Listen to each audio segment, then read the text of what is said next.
Hey guys, welcome to a brand new episode of Facecheck. This is the new version, this is the remix. So there's going to be 4 cast members now. Me, Zyrene, Dominate, and Digon. And depending on who's available, we'll do it with the 3 of us or the 4 of us. So unfortunately today, Daniel's not here. If you don't know what Facecheck is, it's a talk show, the best talk show about North America. True, We talk definitely. about we talk about everything LCS. We'll keep it real. We'll give you guys the down low. We'll give you guys the actual fucking facts. I mean, none of us work for Riot anymore, so yeah. And one of us don't work for teams anymore. Someone's still associated, but we can still keep it real. Keep it real. Yeah. So, for my co-host today, I have Dom and Zyrene. How are you guys doing? I'm doing well, man. I'm more concerned about Dom. Dude, you just got off streaming. How long were you streaming for? 9 hours. Oh, Hell yeah.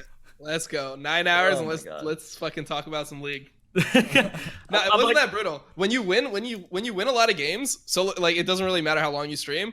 When you fucking lose, like when you're losing, like you lose 5 games in a row, 3.5 hour stream, you're just dead. You're like, please Yeah. just fucking end me. So But how do you even have time to like watch the games, dude? I don't understand. You like I wake up in the watched them middle of last the night. night? No, I mean I watch them like when they're live, and then I just like I don't know. The games ended at what, like 5 yesterday?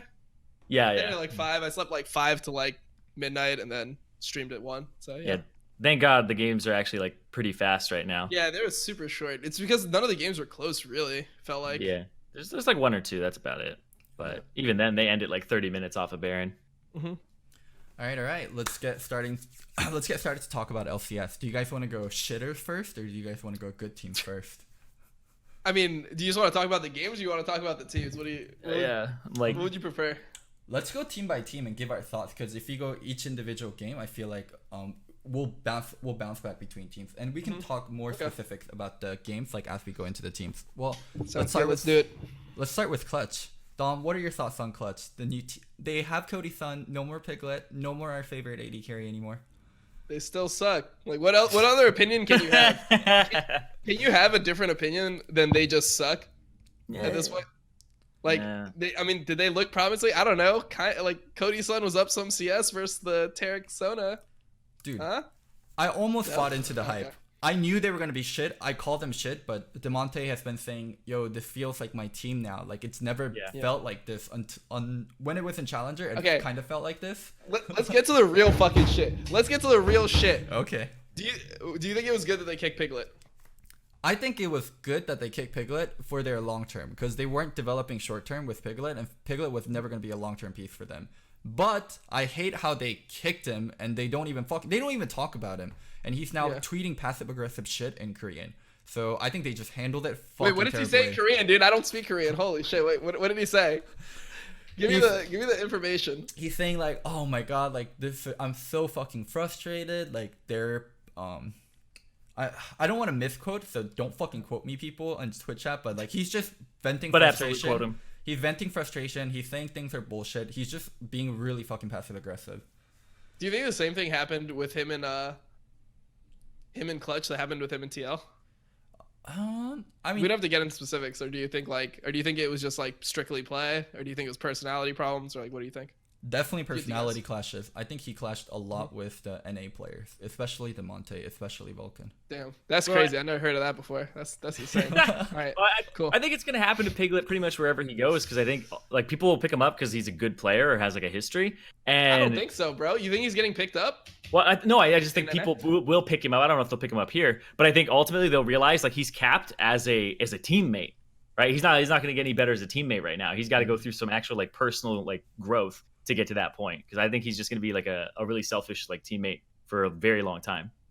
And I think people are just going to be like, you know what, we got to get rid of him. He's I got feel an like ego. teams will be scared of him at this point. It's like, okay, you saw the TL shit. Then he had like Clutch. He spent a year in academies on the main roster. This is a team with 3 Koreans, right? It's supposed to be one of those like kind of super teams where it's like, okay, we put in like you're an NA native player now, so you can play with 2 other Koreans. We're giving you like the best environment possible for you, and you still like can't function. Mm. So I don't Yeah. see how teams are gonna keep on going with it. I mean, people get desperate, dude. People pick up Dardoch all the time. Wait, You know? no. One thing that really changed with it though is like the power shifted back to the teams. before franchising, when there was relegations, you were kind of at the True. mercy of certain players, and you were like, holy True. fuck, make sure we don't get relegated. Doublelift, come save us, like Piglet, please. Yeah.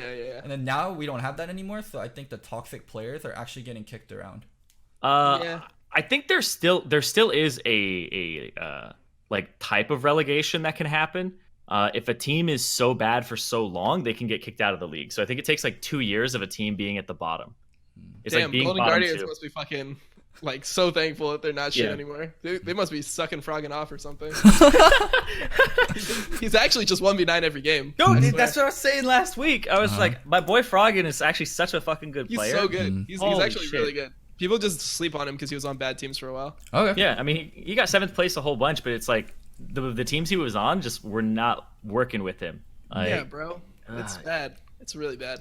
All right, let's transition to Golden Guardians. So for Golden Guardians, I was actually fucking shocked that they won both games. And in one of the games, they actually played double flexes. They played Irelia plus Silas. Was it Irelia Silas or Irelia Akali? But they played double flexes. Yeah, it was really silent.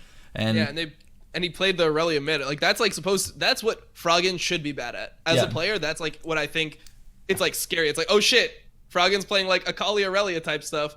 Is he gonna be able to like beat, a good player on that? And it actually he looked fine on Aurelia. Like he just looks like he's solid all around now. Yeah, he was up like 30 CS versus, of course, it's Yasui. We got to keep that in mind. Like, it's this guy who's playing for like the first time in the LCS during the regular season for himself.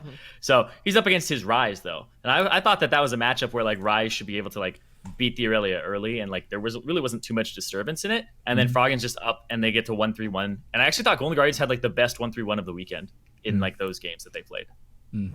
oh shit! So I hovered. Big shit on 'em. I hovered my notes and showed my background. That's what people were saying. That's why Twitch Oh, is going nuts. No, it's Foreign just. trades. It Craig says Hansen? it's I forgot whose name it was. Do you guys know the blonde interviewer from Iron Man 2? Whatever, it's the blonde interviewer from It's Iron her Man form? 2. Oh no. No, it's just a pretty picture of the girl. Anyways, That's such a loco background. I don't know why. Jesus Christ. all right. Anyways, going back to Golden Guardians, one thing I was also shocked by is how proactive their early game was. They were not this team before. Like, they were just scaled till fucking forever. But they showed like kind of both sides, where they played Anivia and then there's kind of still scaling comp in the second game. But in the first game, they actually played 1-3-1 flexes and they were proactive early.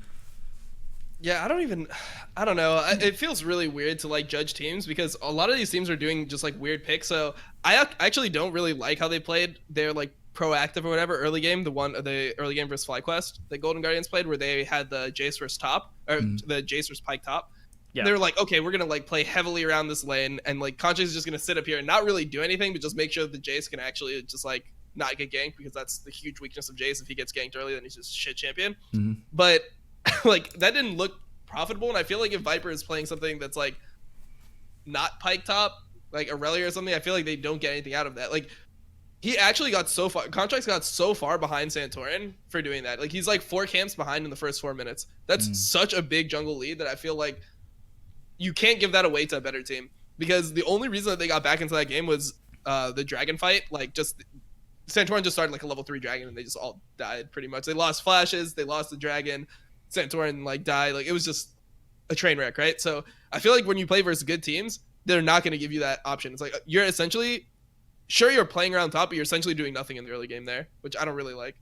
Yeah, and it was so weird too, because that game was so slow with the Anivia mid, and then they didn't do anything with the Pike. Like once the Pike even got like Tiamat on FlyQuest side, like he was never roaming and trying to make plays in other lanes. Like it didn't seem like they completely utilized the Pike top pick, or they didn't even like go and dive the Jace or anything like that. So it felt like they were playing against a team that allowed them to scale. That's the whole problem with every Pike top I've seen in NA. They just lane Pike top. Like that's just what it is. It's like, You yeah, gotta I'm be River just, like, Pike, dude. yeah. When you see Wonder play it, he pushes one wave and then he's like, "Fuck my lane." He just walks mid and he just looks for like kill after kill after kill. But they don't even play with like great setup. I mean, I guess it's like Ryze Pike. Maybe they can kill Froggen, but I don't know. It just didn't. It didn't seem like they had a plan for it. It's just like, oh, G2 plays Pike. They're the best team right now, so we're gonna play Pike. That's what I feel like the extent of their thinking goes. Yeah, I think a lot of teams picked up Pike as a counter to Jace, because it's really hard to abuse the pike. But even if you don't get abused, like as you guys were talking about, if you don't do shit with it, then the pike pick is fucking useless. The game was like 0-1 until like 20 minutes or something. Fucking crazy. But it felt like FlyQuest could never win while watching the game. Like I was not like I guess like maybe Pobelter was looking kind of nice in the split. Like his like 1-1, he actually was really good about absorbing pressure and still like surviving. I was really happy with how Pobelter played that, but I didn't really see how they're ever going to kill the Anivia. Like what is the way that you ever kill the Anivia there? I guess you just try to like Jarvan and Pike ult on him, but Anivia is so tanky. Like that champion is so hard to kill. And actually, like we talking about Froggen 1v9ing, like shout out to my boy Ole, because with Tom Kench. This Tom Kench, fucking I actually think support's probably in like one of the strongest positions it's ever fucking been in. Like Jesus Christ, like you have to ban Tarek every game or Sona or whatever, and then like Yumi, and then people are banning like Braum. There's Tom Kench you got to worry about. There's Galio people are first picking. Nautilus is out there too. So I actually think like support is in such a strong position now, and if you can play all those supports and like even if it's just you pocket Tom Kench like him. You're going to be able to get at least one of them every game. I don't see a game where you don't get your hands on at least one of those good supports. And Ole got his hand on TK. It is disgusting. The thing about Golden Guardians bot lane, though, is I'm not sure if they improved from last split, because last split, they were only able to play... Were you going to say they have definitely? No, because they were... That's the problem with the bot lane. They were only able to play Tom Kench Varus and Tom Kench Ezreal last split, right? And that's exactly what they're still doing. For both games, they ran Tom Kench Ezreal. So they look good, but I want to see them contested, and I want to see them pushed off those picks before I say, holy shit, they improved. The time where I feel like I'll start respecting their bot lane is when I see them play Xayah Rakan and actually like win their lane. Because I feel like that's just one of the lanes you have to play right now. You have to be able to play Xayah Rakan. You have to be able to play like... Galio Kai'Sa. Yeah, Galio Kai'Sa, you're gonna have to play like Ezreal Tom, like you have to play like these lanes, and what like I feel like some lanes are easier to execute than others, right? Like Ezreal Tom Kench is just we're sitting back in the lane, and we're just unkillable and we're just farming, right? And then Xayah Rakan is like, okay, we have to pick our all-ins like super well. When they can start like executing that, I'm like, okay, this is a real bot lane. But until I see that, it's just like they're just good at not inting right now. Not inting, staying in the back, firing Ezreal Qs. When you got Froggen on your team, I think like Froggen will at least ask for not inting. It's better than his previous teams, Yeah, true. Like if you can give him that, then I'm sure he can do something with it. Like get him to mid game. Do you guys like Ezreal right now in the meta? I don't like it that much after the nerf. What do you think? I think he's fine because they give like Manamune 10 more damage, right? So his early power spike is a little bit better than it was before. I still think I think it's trash. I think if you're playing Ezreal, you're not playing to win the lane, and winning the lane early is so fucking important right now for bot lane. Like all of MSI was fights around bot, and like bot lane is actually contributing. You should just be playing Varus every game that you can get it. Varus, Xayah Rakan. I just think that champion, like you're trying to like when you pick Ezreal, you're trying to scale, but you don't scale as hard as the other things that you're gonna be scaling against. Like if somebody's like, okay, you can play your fucking Ezreal Tom Kench, we're gonna sit here with a fucking Xayah on our team or a fucking Kai'Sa on your team. Like the Kai'Sa is gonna start shitting on the game at like 3 items, 4 items, and I don't feel like Ezreal's the same way. Ezreal's just kind of like, we don't want to play towards bot side, and you're not gonna die with this, so we can like I feel if you pick Ezreal and you don't win the top side of the map, the game's over. Yeah, I guess I have a different impression of Ezreal because I think like NA Ezreal is very much like that, where I think like KR Ezreal is very different, where they're very aggressive, they're very accurate with their skill shots. Like I feel like when I watch like Prey or even like Bang back on SKT like play Ezreal, it just feels so strong. And I think that those players that can actually like tread that line of aggression and also being hard to pin down, I think that's the Ezreals that become very annoying, and that happens like mid game, like 3 items, and his item build is a little cheaper too. But yeah, I agree that crit isn't a very good place, and that most people will just flat out outscale him. But I thought his like effective range is just so good in a lot of compositions. Do you guys see Golden Guardians beating any of the top 3? I can think it could be the 4th team pretty easily, but I don't see them beating the top 3 personally. I don't see them beating them consistently, but I mean, fucking best of ones, anything can happen, Oh, best of 1 for sure. I mean, fucking TL lost to Fox. Okay. Yeah, I mean, let's actually switch over to Fox. Do any of you guys know that much about Yusui? And I remember Yusui from forever ago, but I never actually got to see him. This was when everyone was online other than the LCS players. Like Challenger wasn't really a thing. Like Challenger was there, but it was so small and people never watched it until relegation. So I always thought Yusui was Asian. So I was like shocked when I see this like Wait, really? Skinny white guy. I'm like, what the fuck? Who is this guy? Yeah. No, I've known he was white for a while. Yeah. How good did you guys think Yasui was? I just knew him as like a Yasuo player in solo queue, and then I saw him in like academy for a while. Like I think he was on like C9 Tempest 4 years ago or something. He was on Echo Fox Academy last split. Yeah, and he was like good. I don't think he's like the best in academy because like of course Golden Glue is better than him. And then there's like I think there's like two other people in academy that I was kind of like a Blaze Olive is actually pretty I have good. such a weird feeling about him because like he was this like mechanical solo queue beast, right? Like that's who he was. He was like, oh, he would get top 10 and he would just play like all the most mechanical champions possible in like the meta, like starting like 4 years ago. But it's like that was 4 years ago and he's still kind of the same player. I don't feel like he's really improved that much. I mean, he's definitely improved, but it's like so is everyone else. And I don't think that he's like better on like the mechanical champions than somebody like Golden Glue or somebody like I don't know, like random C9 mid like Niski or something. I don't think he's just better than them, so I don't really see why he would ever be like. I don't even know what happened. Is Phoenix just like still in Korea? Is his visa not No, approved Phoenix yet? is in NA. He played Challenger, Dom. Wait, so they're actually putting in Lost and Yasui over Apollo Phoenix? Yeah. Like they think that that's actually a better lineup? Yeah. They're fucking delusional then. That's really unfortunate. That's really unfortunate. Holy shit, I didn't think it was like that. Yeah. Yeah, it's because like the returns of putting Lost in, like I actually think Lost is a good AD carry. He's good. He's really good at the farming aspect. I'll give him that. He's really good at the farming aspect. Lost? Yeah. He was down like 50 CS to double lift, but I mean his support in jungle actually just ran it down his lane, so it's not really his fault. Yeah, I mean like wait, was that But they actually did. They hard ran it down. They fucking Skarner, Galio flashes, whiffs taunt, and then Skarner just flashes point blank and throws E. Like, that was level 4. Rush is such a mystery. That one he was down against double lift and like it's like okay. Fine. The other one he's up like 30 CS or something like that. Yeah. In the previous game, but I think he's good at that aspect of the game and not giving up a whole bunch, which I like. I like my AD carry players, you know, from solo queue being scarred by that. I like my AD carry players to do their job and not die. That's kind of like the one demand I have of them is just like CS and don't die, and I think he does that for me. Yeah. So. But I don't think the returns of putting him in over Apollo is better than having Phoenix over Yasui. No. Yep. He's good, but like Jesus Christ. I don't know how his mental is so strong. He must play so much solo queue. Like I feel like when your jungle and support do that in front of your eyes, like how can you still play the game? Like I could not look at my screen anymore after that shit. That is just too bad. Like that is too much int for me to handle. Dude, he's from Oath, so he's probably making quadruple. Oh shit. Fuck, dude. He's making like I've seen this before. Yeah. This is like what my pro games used to look like. Let's go. And also, he's probably quadrupling his salary right now and living in America. He probably don't give a fuck. He doesn't care if Rush runs it down. Yeah, I guess. You just turn and count your Benjamins, dude. Just like, dude. Yeah, it's really fucking sad. You know what's hilarious about the Phoenix situation?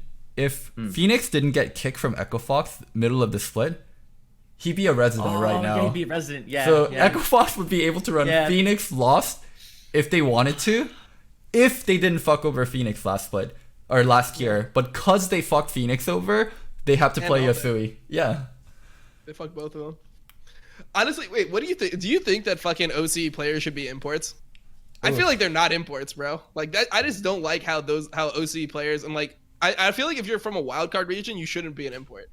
That's because back in the day, that's not how it was. Like when Quas was on our team, he wasn't an import. It was like he was from Latin America South, technically, but he wasn't an import for our team. Yeah, you mean like they shouldn't count as an import, not that we shouldn't import. Yeah, I feel like if you're going from a wild card region to like a major region, why do you have to be considered an import? I feel like the point of like the import thing is to stop like Koreans coming over and like Chinese players and European players coming over from like better leagues. Racist. Like, is that racist or is that like? I mean, these regions are wild card for a reason. Like Riot has already admitted that these regions are inferior to the major regions. Like they're that is the whole point. Emerging regions now. No, they're actually like if they have the fucking international wildcard qualifier and they make all these teams play play-ins and they like give them less spots and everything, Riot has like shown that they view these teams as inferior. So then why does it matter if they like join NA team. Like I Yeah. don't know. It just seems weird to me. Like Yeah, it doesn't feel like loss is an important. It's like if Surenfire played LCS, I wouldn't be like, God damn, these OCE players are taking our goddamn jobs, dude. It's My over. jobs.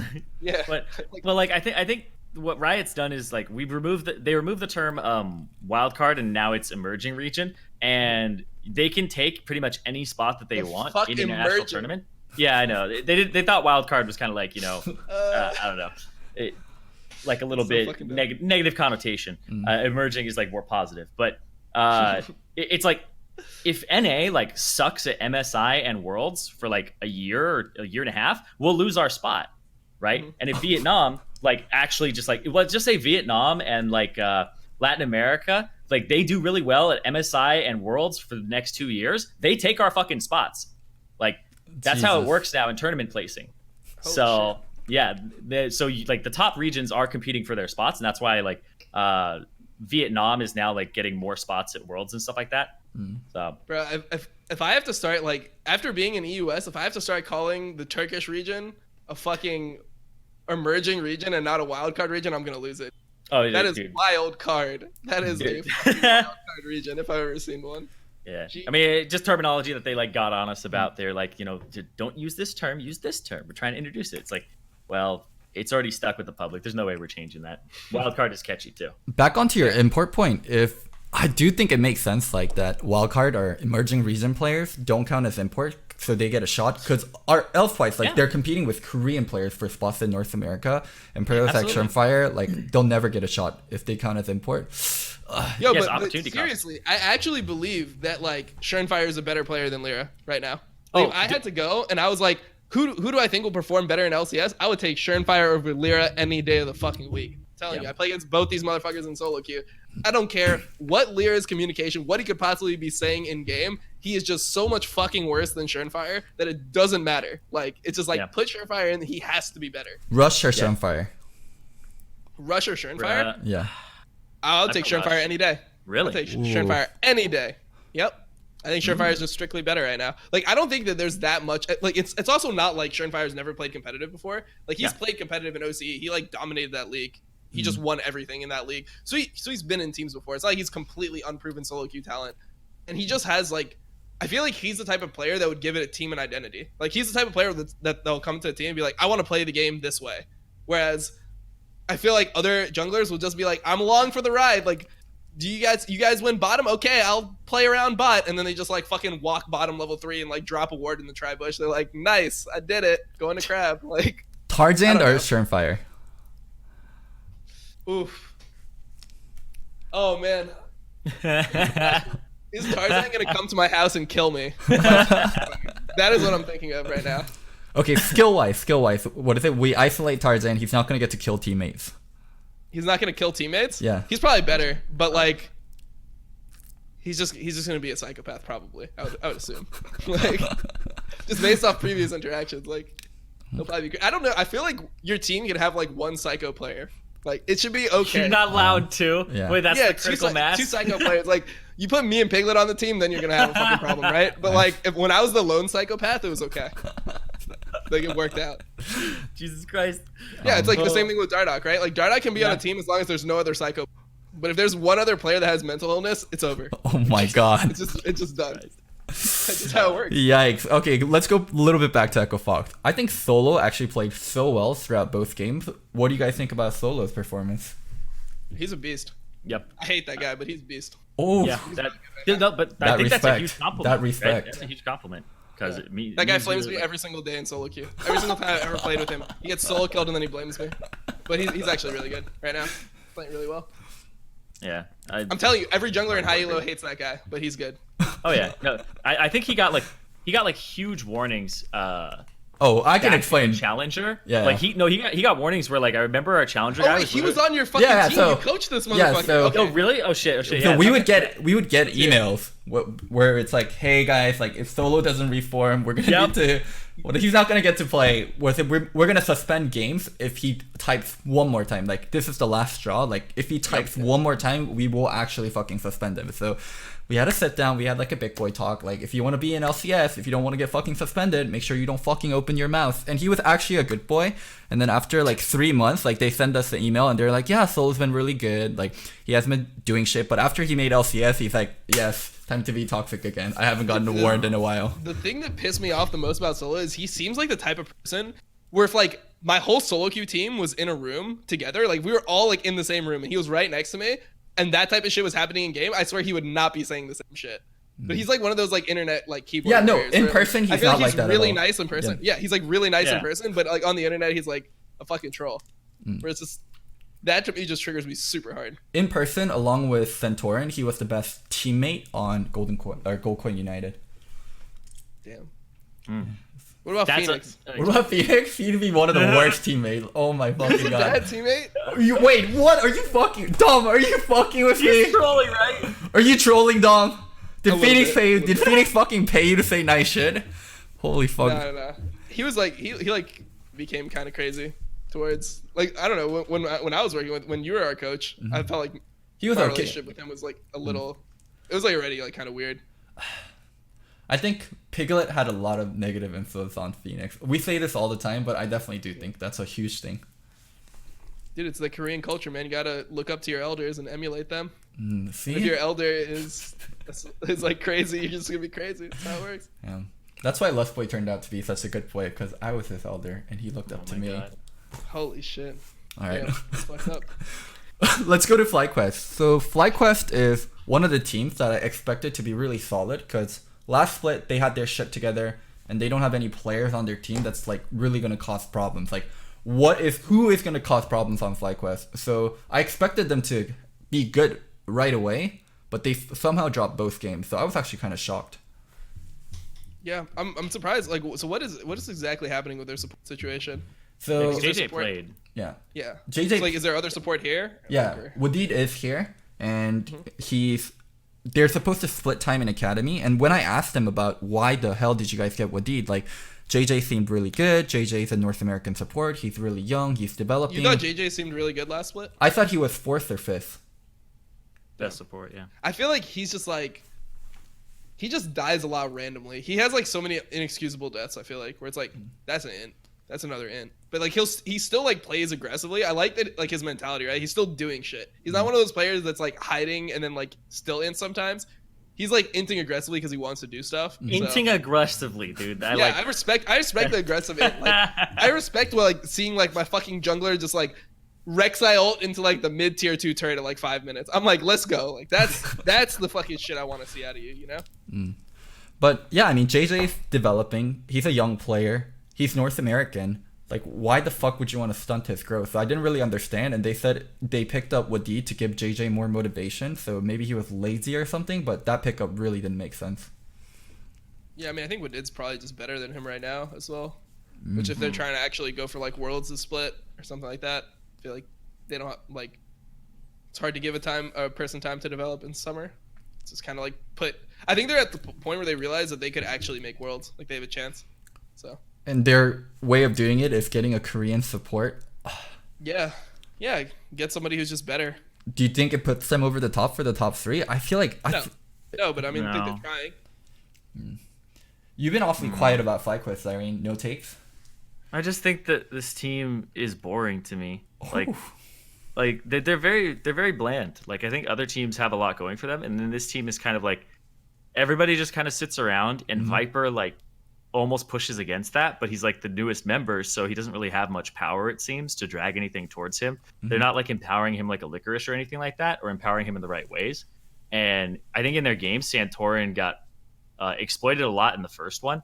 I think like Cloud9 really showed that their jungle mid was just way better, and I don't like the Vi pick in general. Yeah, I just thought that was a bad pick, to be honest. Like, I think he played it. There's just not much you can do when you pick a champion like that. I feel like, Yeah. like what are his options? Just I thought he got super greedy too for camps. He knew they were on his top side, and he still went for camps. Yeah. Yeah. I thought that was just Santorin trying to like feel like get away with murder at that point, kind of like disrespect, you know.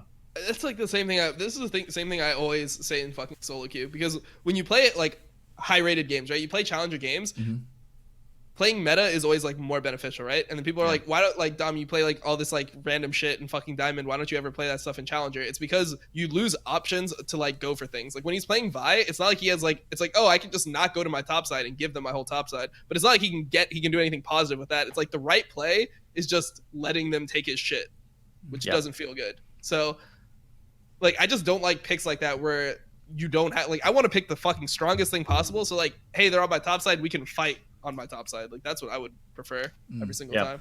Yo, why the fuck are people picking Vi, by the way? I felt like she's horrible and competitive. You still max Q, right? It's just him, right? Yeah, It's just him. You still max Q. I mean, I guess it's so they changed like the way she is to be like kind of better. She's like kind of better, like more tanky. She does more AoE. She has more CC, and then you just go aftershock on her. That's it. And the shield refreshes, so like she's more tanky in the mid game, and then just percent HP damage cycling. So like she's okay into some matchups, but in any aggressive matchup, she gets like pretty exploited. And he also played it into Silas, which I thought was even just worse because the Silas ulti is just why would you want to play it into Hecarim? Like there weren't even any bans really either.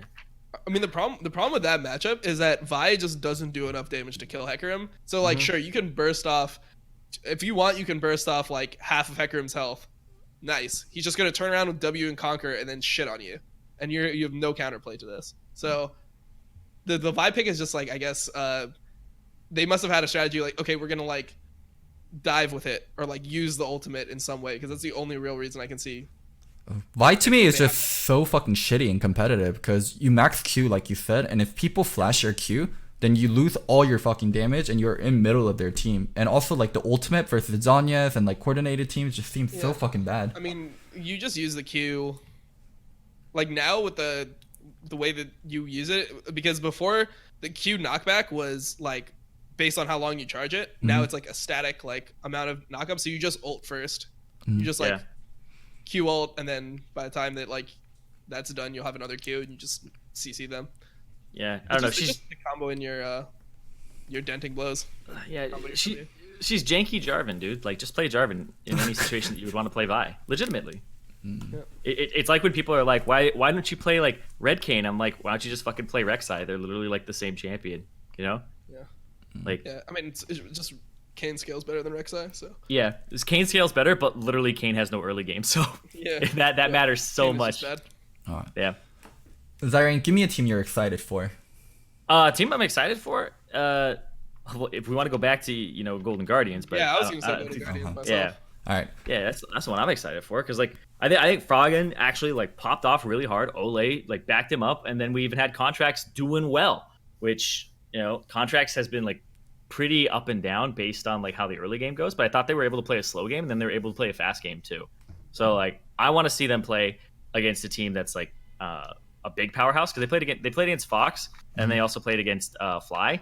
So when they play against like TSM or they play against Cloud9 or TL, I really want to see what happens because I think Froggen looks like I think most teams are slow starters, but it feels to me like Golden Guardians were like really hungry. I think like they felt like they had it last split to like make top 3 and they didn't. And I think they fell short, and I think that made them like really motivated, especially Froggen. Froggen always takes losses. They kind of believe in themselves now. It looks like it's like, hey, we're not actually that shit. Let's go. Like, yeah. And Ole was saying, I'm not that shit. Like having a better mental himself. Yep. If we speak about Golden Guardians, so one thing that people have been talking about is they also picked up an Oath import for their academy team, FBI, and FBI. his support is Huhi. Really his support is Huhi. And even though we're complimenting their bot lane now because they played Tompkins Ezreal and they did well with it, in the case they ever do really badly or they feel like they need a boost, they could put FBI plus Huhi. I mean, they can put FBI plus Ole, right? They can't. Is there too many imports? Yeah, that's too many imports. Is Froggen still an import? How long does Froggen have? Right? That's what I was asking last time. Because of that 1 year break that Froggen took, I think Froggen's also kind of fucked. Oh, because of Echo Fox Season 6, Season 7. letting him go. Yeah. Right? Oh, I guess he's after this he still needs one more year. God damn. Echo Fox fucking over imports becoming yeah, but that's so much bullshit. Like FBI is not an import, dude. Come on. From OC. Yeah. He's actually really good though. He's like He was probably one of the best. Like him and Loss were the best two ADs I played with in OC because I played their ladder for a while and they're both like always top of the ladder, like super good. It's like, oh shit, I have to sit in this guy's lane the entire game or he's gonna 1v9. I heard Oath Challenger is fucking dog shit though. I heard like Diamond players in NA can get Oath Challenger. Yeah. Diamond, like a Diamond 1 player in NA could get Oath Challenger, but that's just because there's like people that play. Shit, dude, like, do I get a backpack if I do that? Fuck. Yeah, pretty much. I mean, the top of fucking Oath Challenger is actually like okay though. Like when you have all the pro players in the games, like it's like an NA Challenger game. I'd say same type of shit. Okay. All right. Let's go back to the top teams then. Let's talk about my favorite, TSM. What are your takes, guys? I feel like they're out of practice. Yeah. They're just out of practice. They just look like they're not themselves yet. And also, I just think that Grig is just not a good fit. Like he's not fitting as well as Acadian would fit, I think. Really? They won with Grig and lost with Acadian. Yeah. Yeah, but come on. Come on. One game they played against TL. The other game, like Grig made a bunch of mistakes. Like he missed the smite on Infernal without like any contestant, and then like he was just, I don't know. Generally speaking, I felt like he just wasn't playing as well as he could play. Yeah, and he's literally got Sona, Tarek, Zillion on his team as a Hecarim. Like, Jesus Christ. Like, I feel like that's the game you should pop off. Like, yeah, he should actually have done better than, like, how he did. That's when we're like, you're going to get movement speed increases. Literally, you can get invulnerable, and then you can have a fucking ulti on you to res you. Like, he should be, like, really aggressive in that game. He should be able to pop off, like you said. And I don't think he came close to it. I think Acadian is, like, a better fit for the team. We talked about this last week. But I think he still makes some stupid mistakes. Like when I watched their game, Broken Blade went too aggressive top lane, and Acadian like put a control ward down. It showed a ward at his blue, and he like clears his jungle. Then he goes to clear that ward, and Xmithy sees that, backs, and runs straight top. So he's just like he knows that he's bottom side clearing a ward that he doesn't need to clear because it's control warded. And that made Xmithy run straight top, and it makes Acadian like 3 seconds late to the gank. And then that they're supposed to 1-3-1 that game because that's the one where it's Aurelia and Kennen, and Broken Blade does misplay it. But at the same time, it's like Broken Blade shouldn't be that far up. He should have better communication with Acadian, and Acadian should be at least informing people and like telling them that they know where he is. I think like that's something where it's like he doesn't have to do that, and it's an unforced error. One thing that I think if he cleans that up, I think he's really good. Dom, how common is it for you to lose track of enemy jungle in like, let's say, first 10 minutes of the game in pro play? In pro play? I don't know. Like completely wrongly like, guess like which side he's on. I mean it should, they have to do something crazy because normally like the way you're playing pro play is you're just like you're coordinating like deep vision. So like part of your clear becomes like, okay, like let's say you just full cleared, right? Like part of your clear would be like, I put a ward on his rates, like obviously they're gonna respawn like 450, something like that. If he's not on his rates at 450, he's probably bot side, or like let's say if you're blue or whatever. But yeah, I don't know. I mean, I feel like you should just know where he is like most of the time, or like, at least what side he's on, like almost 100% of the time. So around like level 6 for both top laners, TSM was pinging the hell out of bottom scuttle when Acadian was on top side, right? So Broken Blade was trying to play up. And then he got Kennen ulted, and then Olaf came, and then they killed him. So they completely had no idea Olaf was topside, and he was trying to play up there. Yeah, that was the one where Xmithy saw Acadian kill a ward on bottom side they didn't have to kill. So he killed his Krugs, and then he's just like, oh, I'm going to back here. And Xmithy saw him hitting the ward. He's like, okay, just going to go make a straight beeline top. Like, he has camps up. He's like, I'm going fucking straight top. And you look at Acadian backs, and he starts running top himself. Like, he wanted to get to that gank, but he literally slowed himself down by clearing a ward and like taking that extra time to do that. And like seconds are so precious for junglers in pro play. Yeah, I feel like those types of things, like you just have to be more willing to trade. Like if you're wrong like that, you're like, okay, I think he's bot side. Like I'm going for bot scuttle. Like you just have to be like, okay, top is fucking doomed. Like you're fucking dead. I'm taking bot scuttle, and like, can I do dragon? Maybe. Like, see that type of thing. Yeah, that's the one where you get caught with your pants down. Where like the guy is like 5 seconds earlier to the gank than you are, and you're going for the same one. So you're like stuck on that side. So like you can't even trade bot side for it. You're just like, I guess I fucking hold his wave or something. When you hold the wave, he gets to do whatever he wants. It's like, that's the worst case scenario. Is like he beats you to that same play that you're trying to make.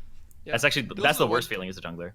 That's what you need to like fucking. If I'm spam pinging you, like I'm like just wait 5 fucking seconds. Yeah. Oh, just wait, dude. Just wait 5 fucking seconds, please. Oh, what'd you guys think of the whole Doublelift, Sven, Jensen, like the Ezreal, Skarner drama, like them hovering all that shit? And also Reddit went fucking crazy saying Doublelift didn't shake Sven's hand. It turned out he did shake his hand. I wish they amped it up. Like, I wish that like fucking they just started going off like on each other. Like really, like they're too nice. It's not fun anymore. Wait, I think this is like the meanest rivalry we had, and I do think Doublelift and Sven don't like each other. Yeah. I know Double and Bjerg are chill, and I know Jensen and Bjerg became more chill, but between Double and Sven, I feel like that one's actually the most real part of the rivalry. Yeah. Why? Why do you think that is? Well, Double and Sven, like, they don't really have, like, friendship before, and they, like, trust... Well, Sven kind of took Doublelift's job, too. Can't forget that. True. So, like, I feel like that one's at least for real. Like, Jensen Bjerg used to be real, like, when I coached them, like, back in Season 4, back in Season 5, like, Bjerg used to tell me, like, oh, yeah, that's when me and Jensen didn't really talk, even though we're both Danish. But later, like, nowadays, like, Jensen and Bjerg talk, and they're on good terms, and Bjerg and Double is on good terms. So, Sven Double has to be the only bad one. I think Jensen like chilled the fuck out when he had like proven himself, you know? He's like I don't need to like worry about if I'm good or not. He's like I am good. And so he's not like threatened or anything like that. So I think he chilled out a lot. Like that dude walks around with fucking like Gucci. He walks around with like Gucci sweaters and shit. I'm like, there's no way Jensen's like letting shit get to him at this point. Yeah, no, I mean, I just think that Doublelift is probably like, I can't believe this guy, like TSM actually chose this motherfucker over me. He's so fucking bad. Look at him lose game 5. Like that's what's going through. I don't actually think it's bad, but like I bet you Doublelift is like how like he literally lost the whole series alone, which he did. He lost the finals alone. Yeah. But yeah. He had the play that lost in the finals for sure. I don't know. There was stuff that led up to it that should have put him in that position, but I agree. Fucking matter. He lost the whole. He lost the finals alone. Like if I did that shit, I'd be like, I lost the game for my team alone. That's Would you recover? Would you be fine for next split? Yeah, if I made it through the depression, sure. if I made it to next split, yeah, I would be fine. If I was alive by next split, sure. All right. I feel like majority of TL didn't recover from getting reverse swept by Cloud9. I think that ended like that TL roster's like trust and faith in each other forever. Damn, you mean the one that I was on? Yeah. Really? Nah. That was like the time where we started believing in each other. Actually, after you guys got reverse swept, you guys started believing each other. After you guys got reverse, like damn, because you have to think about the circumstance, right? Like we were losing almost every game in regular season to like everyone, right? Like the only reason we made playoffs is because when we replaced Piglet with Keith, we were like 5-1 with that roster. So like our overall roster, we were 4-8 with the roster that we went to playoffs with. We won 4 games, we lost 8 in the regular season. So we're like losing all the time to everyone. Everyone is shitting on us. In scrims, we're getting shit on by everyone. And then we like somehow randomly swept CLG and then like competed with Cloud9. It's like, oh, maybe we're not absolute dog shit. Maybe if we like try working together, we have like we have hope. You know, what ended our thing was losing to TSM in semifinals of because that was like when we were like first going in, like we were first seed, we won the regular season, and then it's Madison like Square Garden? Yeah. No, well, this is like the semifinals before. So like when we were in the studio, and we just lost to TSM, and it was like, damn, they're just better than us. And then it was like, why are we fucking bad? Like we're actually just not good. Wasn't that But you guys got reverse swept by Cloud9 in the Worlds thing, the Worlds what is it? No, Gauntlet. Yeah. No, we didn't. We didn't. They won game 1, we won game 2, they won game 3. Okay. It's 3-1. Yeah. Oh, I thought that's the best of 5 that I meant, but I felt like that was the one like that really cracked you guys. But I guess like the TSM series was what really cracked bad. us was like the whole Quas thing after and like everything like that. That was like when it actually started being like we don't have a team anymore. Because it used to be like, oh, like there's like friends on the team, then it was just like Koreans, and then it was like me, Smoothie, and Lorlo, and like none of us knew each other. So it's just like that was when like the Korean duo like took over. I felt like. Yikes. Well, back to TSM. I fucking hate them picking Azir into Sylas. I think it's one of the worst shit ever, and I still don't understand why teams think it's a counter, and I really don't fucking understand teams picking Azir. I mean, I think it's just because like lane phase, right? Like Sylas, it's really hard for Sylas to like force on Azir. As soon as Sylas is 6, and as soon as you introduce jungle pressure, I feel like it's so Sylas favorable. Where Azir has like no kill pressure on Sylas, but if Sylas side actually does something, or if Sylas side is able to capitalize one mistake, it's so fucking hard for the Azir to do anything. Yeah. I typically like Azir when he's good, but I don't think he's in a great spot right now. I think he's like good. I just don't think he competes with a lot of those top tier mid laners like Sylas, Rise, and Aurelia for like spots. So also, when there's no tanks, Azir is fucking shitty. Azir is fucking great when there's so much tanks running around and you can fucking poke out the tanks and you can maintain that distance, but everyone's playing carries, and even in support, like the tanky supports that are being played have so much kill potential, like Rakan, Galio. yeah, I think they ran Sejuani Galio that game. Yeah, because they were that was the game where I was like, I don't know what they're doing, because they had Aurelia for Broken Blade, and then they had Sejuani. So it was Aurelia Sejuani, so like that's a super good combo. And then they had Galio, Azir, Ezreal. So I actually was expecting them to pick something mid that could like 1-3-1 and potentially split push, because they had a really good Aurelia pick into a Kennen, which wanted to pull Kennen into a side lane, because you don't want him to like AP team fight. And then you have Galio to like go to the Aurelia if you ever get collapsed on. So I thought like if they were able to even like play the Twisted Fate or play something that could do split push at that point, I thought it would have been a better pick. So I felt like their comp didn't round out. If you play TF into Sylas, you'll literally just end the whole game, because like Sylas, Sylas is just a better TF. It's like, oh, I'm a TF that actually does damage when I ult. Yeah, we actually saw that matchup later. Yeah, which I was just like, it was a rough one. All right. Yeah. Then let's actually go to Optic. So what's your take on Optic? For me, I'm still fucking confused by this team. Like sometimes I'm like, why the fuck are you even in the league? But they were surprisingly good this weekend. Yeah, I think they're not bad. I honestly just always wish that they played their different roster. Like I would love to see just Asta getting time. I think he's so fucking good actually. Damn. Like I think he's like one of the best like Academy AD. He's like one of the only NA AD carries I've played with in solo queue that I was like, damn, this guy could actually be good. Like everyone else is just like inting, but he can really, really play the game. I would love to see the Dardoch Asta roster with like a decent top laner. I don't know. I thought Meteos was like their best player this weekend. Like Meteos was super good. Yeah, I think he's good. I don't know. I think Dardoch's just like better. I do love Dardoch. I do love Dardoch. Don't get me wrong. I feel like Dardoch's always been good. That's how I always felt. That's how I felt before he was a pro. I've always just thought he was really good. Yeah. So. Yeah, I was basically sucking his dick in Challenger, dude. I remember those fucking casts because he was just so much better than every other jungler in Challenger. Yeah. Like it can't be that bad. Whatever he's saying can't be that bad, dude. Half of his team probably, like, I don't know. You should coach Dardoch first, but you should be the one to coach him. I almost did. I almost kind of did. You should go to Optic, coach Dardoch first, but I still think Josh is really good too, and I honestly have no idea where he's at, and he's been better and better from what I've heard, but man, if I'm fucking he clutch, gets challengers so quick actually. Like he gets like 1,000 LP on a new account in like a week. Like he's actually clean. Dude, if I'm clutch, like I'm trying to get Dardoch from Optic, like to replace Lyra, because I thought Lyra was like by far the worst individual player this week, and he's not looking any better than he did last. Yeah, and then they give him Lee Sin too. They're like, let's see it. Like, come on, dude, just put Saint back in the LCS and have him play. It's like let's just go all the way. Fuck, but yeah, I actually think that clutch. We were so excited about them coming in because, like you had said about Dardoch or Damonte talking, but like I just don't think Lyra's working. I think they've given him enough time, and I just don't think it's getting any better. Clutch overall is not working.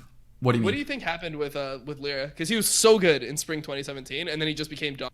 It's because he was the best player on a shitty team that was 10th place, right? That was like Envy, right? Yeah, but he would get like first blood kills like every game. Like he would always be popping up. Koreans give up when they're in NA. A lot of times when they realize like, holy fuck, they get to this mindset. If my NA teammates aren't good enough, there's nothing I can do. So when Koreans first get here, everyone's trying, and then when they struggle, if they don't get the proper support, they give up. And I feel like Lyra gave up. Lyra like is mentally checked out of Clutch Gaming. I can see that. I think Hooney's like one of the people that I think it's like getting to now. Oh, he's definitely like it's just that him checking out, he was so good that him checking out was like pretty okay. Yeah. It just feels like he's getting there. For Hooney, he's bad right now. He's not actually bad, but for Hooney, he's fucking. shit. Yeah. Like, he should be the best top laner in the league by far. That's how I see him. Well, back to Optic. If Meteos is we're jumping around. Sorry. If Meteos is that fucking good, then do you think Dardoch just never sees play? Because Irene said Meteos was their best player for this weekend. Like, then what's the future of Dardoch on that roster? There's two different like uses for both of them. Like if you want somebody to play like Skarner, Sejuani, whatever, Olaf, probably put Meteos in. If you want to see somebody like, if you need a fucking Nidalee, Kindred, Graves, Lee Sin, Elise, you need that type of shit, put Dardoch in 100%. That's what I see. I feel like it's so hard to just put players based on pick though, because you don't know. I was about to be like, you sure you don't want to see Meteos Lee Sin again? You know, the legendary. Well, it's like if you think it's likely that you're gonna be playing pick, then you should put in Dardoch, because Dardoch can still play everything else, like maybe slightly worse than Meteos, but it's just like what meta you think is like gonna favor. I think right now it's pretty good for Meteos though. Yeah. Like none of the champions that are good right now, you need that many mechanics to play. Like Sejuani, Olaf, Rek'Sai. Like, yeah.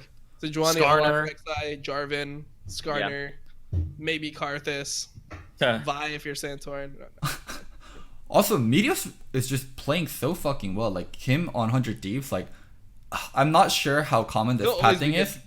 He went, he was purple side, he went red to blue into enemy bot gank. I haven't seen that pathing in fucking forever. I've seen it sometimes at MSI, I've seen LPL junglers do it, but it's such an unexpected path for bot laners. What was that? Which one? It's just red into blue. He's Jarvan, so he just got level 2. Oh yeah, the level 2, yeah. Red into blue into bot gank. You travel all the way down to just get that bot gank.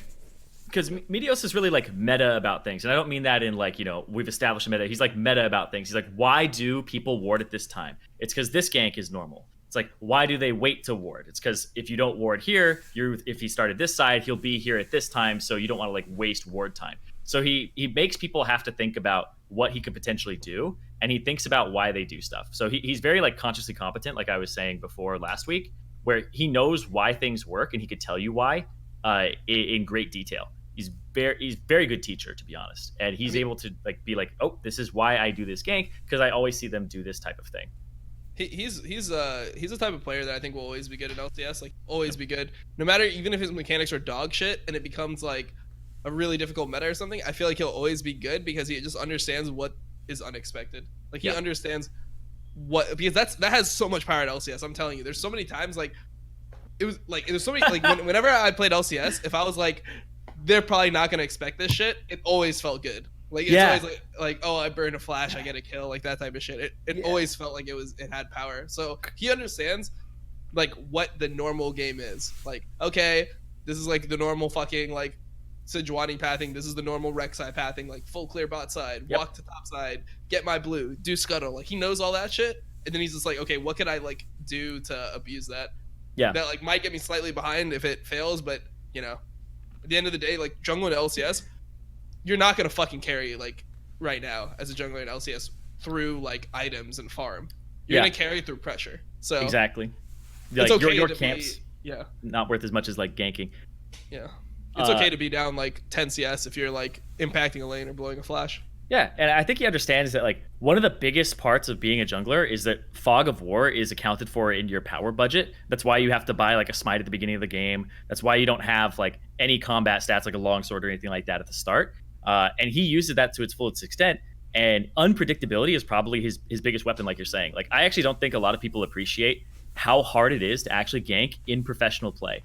Like it's like almost impossible. It's fucking impossible. Like people look like they warded, they'll like press stop when they go towards bush. You think it's warded, then they'll actually ward it. So it's like they bought like 6 minutes of not being ganked. There's so much that goes into it where you have to find the creative gank routes where you find the little cracks in what people have in their defenses. And if you play, like if anybody ever plays like an organized game, like I've played like a bunch of like organized custom. I played with like CLG Academy at one point, and it's so fucking hard to get a gank off. Like everybody knows where everybody else is. Like you know where they are, and they know where you are. You develop like really good fundamentals when you start playing, where it's like, okay, like you go into the game, like there's a chance that no ganks work, but but you just understand like, okay, I know the other guy's top. I know his rates are coming up. I'm gonna take his race and then drop a ward. I take his race. Okay. It becomes like a contingency. When he goes top for like let's say you're on blue side, when he goes top to do his red buff, if like both red spawn at the same time, if he goes top for red buff, you can do dragon. Like you just have like all these different like little frameworks that you put in your head, and then eventually and then you just try to gank whatever you can, but you go like with the mentality that there's a chance that no ganks work, and then like you just have to like know what to do when you get that feeling, because a lot of people in solo queue, like, you don't get that feeling often where you're like, what the fuck, I can't gank anything. Like, there's like solo queue is like, who do I want to kill next? It could be anyone at any time, and they're all just gonna die somehow. Like that's just how you fucking think about it. But in competitive, it's just like, oh shit, this guy actually like doesn't want to die to my gank. What the fuck? Yeah, it's like the other jungler's on the opposite side of the map. This is my time to strike. It's like he's underneath his turret, unless you know how to pull off like a perfect turret dive, and he's not expecting it. Like, you're never going to get that shit off. And you have to be able to interrupt the script, because like you said, everything becomes a contingency where if he goes here, I go here, and then I see him here, I'll go do this. And then eventually you have to do like what you were saying. Okay, if I do like the red, then I go do dragon. The other person has to go, he's going to go do my red, then he's going to go do dragon. And then you have to like catch him in that, right? You have to be unpredictable and find them there. And that's where you get to the level where you're a challenger and like everything is like, okay, you know the steps, you know how to appropriately trade. Then it goes almost down to like fucking bronze again, where it's like so challenger that it's bronze, where the person goes, why the fuck is he here? Like, if you can make somebody go, why is he here? That's like the best feeling as a jungler, like you're saying. Like, it's like, he has no reason to be here, and that's why it's a good play, right? Yeah. He shouldn't be here, but he's here, and that's what makes it good. It's just, you have to take sacrifice. Like, there's always going to be a trade-off. Like, here, there's not every play that you make. Like, you can just path straight through the fucking jungle. Like, if you full clear as a jungler in solo queue, you should not be able to get a gank off after you full clear. It should be like, oh, he started red, that means he's going to be at blue side, like, in a couple minutes, and you should not be able to get off a gank on that side of the map. Like, that should be the trade-off. It's like, if I full clear, they're going to know where I am. I'm not going to, like, have the power of being unexpected. Yep. And that's what makes Meteor so strong. Yeah, and like things like the dragon situation, it's like you have to sacrifice, okay, if I'm going to contest this dragon, I have to not have a red buff. He'll have a red buff and I won't, but he's going to be taking damage from the dragon, so I'm going to get the jump on him. Maybe he'll use the spell on the dragon. Like, you have to make a sacrifice for every play that you go for. And that just, that's just what makes the game, like, that's what makes the game fun to play competitively, to be honest.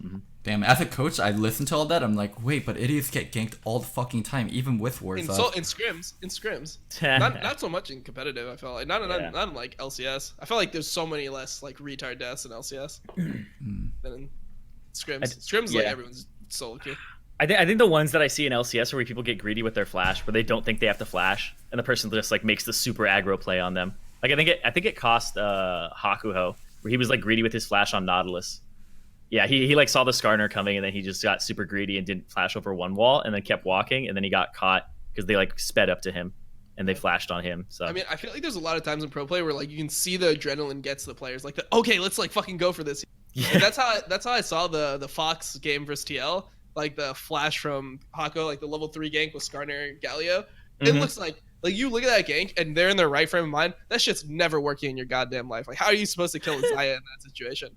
But they both like double flash, miss everything, and then they just die. Like, I feel like there's a lot of like brain farts and shit like that that'll end up being a kill. But if you look at it from the other side, right, it's not like Smithy is like, oh shit, like this is the play that's gonna happen. It's like Rush is trying to be unexpected. It's like, oh, he's just inting now. Like, now it's just free kill. So I don't know, just changes. Yeah. Going a little bit deeper into Optic, so people have been talking about how good Crown is. Where do you guys actually have him, like, after watching the first week? It's hard to say. As a mid laner, fifth? So yeah, Bjerg, Jensen, Frog, and Niski, Crown. Yeah. I always have a hard time putting Niski and Crown, because like they're on such different teams. Like, you just don't know with a player like that. It's so hard to place them, actually, because he could, like, his team is so much worse than the other teams that you're comparing him against that it's like, how do you know that he's actually worse than Jensen? Like, how do you know that TL with Crown might not even be better if it was like Crown Core JJ with like double lift? Like, how do you know that's like that could have won Worlds? Yeah, seriously. Like, that's what's really hard for me to rate, because like when you play with so much worse teammates, like how could Crown ever look as good as Jensen? Optic's still confusing to me. I don't know how they went 2-0. Like, I know Crown is good. I know Meteos is good. Dokla's still meh. Arrow's still meh. Big is okay. Well, I I thought Dokla played pretty well this week. For the Poppy game? Dokla played good for Dokla. Yeah, 100%. I mean the Jace dive I thought was pretty smart too. Yeah. His Poppy play was good too, but it looked like Crown like set him up for his big Poppy plays, where he like Crown got a really good flank and placed the ward for him. He's just like go. I think Meteos is the big star of those matches for me. Even with all that, like their drafts are also fucking confusing. Like they draft full teamfight comps and then they last pick TF. Like they're full on teamfight. Like they're picking like Poppy, Nautilus, Zaya, Sejuani. You know what would look great here? A fucking teamfight mid lane, and then they're like, you know what's a teamfight mid lane? Let's pick fucking TF. Like, why the fuck are you picking TF in a teamfight comp? I think it was for the Jace Rumble, right? Like if you can just go to a, I'm not answering that one. catch one of them. I don't know. I feel like the Rumble can like pretty much get caught out by TF every single time. Same with Jace. So I feel like he starts like going for picks then. So it like changes it to being like a pick comp where you have TF, Sejuani, Nautilus. So you're like trying to look for like, because like they have a super good front line, right? Like they have like two and a half tanks with like Nautilus, Sejuani, Poppy, so like 3 tanks. Sure, they'd want like a lot of damage, but I feel like the other team just was so squishy that if you can just catch somebody, they should just instantly die, and then you can win that 4v5 no problem. Ugh. That's what I think. But I totally get your idea of like round out the composition, but I think they diversified it by allowing them to not get split pushed to death. I'm not sure if Poppy can, like, if Poppy versus Rumble, like, when she's holding, like, that is not a fun place to be. And even, like, TF doesn't really change that. And they didn't really use TF to pick people. They literally used TF to teamfight. And it still fucking worked. They used TF to teamfight and they flanked with TF. Like, I just think they have no idea what they want to be doing with their draft. It's Crown and Meteos are good enough where they are carrying the game. Where Meteos carries early game and Crown carries mid game. Yeah, I think Silas was up that game too. Oh no, they banned it. No way. Yeah, I was like, there's no way. Silas Rise are like banned every game. I'm like, wait a second. Yeah, but I don't know. I don't hate it. You know. I don't think it's bad. Let's move on to another team. So we have CLG with the new top laner Ruin, and they were actually Seems pretty good. He seems good, I think. He's not Darshan. I think it's you had Darshan, and then now you have not a Darshan, so he looks really good. I want to see more are you of just it. saying Darshan is so dog shit that like anyone looks good compared to him? Is that? I thought Darshan was pretty dog shit last split, and he was like a huge hole on CLG where I respect it. he was drawing jungle pressure for himself, where he asked for a lot of jungle pressure, and he took a lot of counter picks, and he also drafted a lot of OPs, and he didn't do anything with it. Where they invested so much fucking resource into Darshan, and he gave nothing back. So anyone that's not that, I think it's gonna look massively fucking better.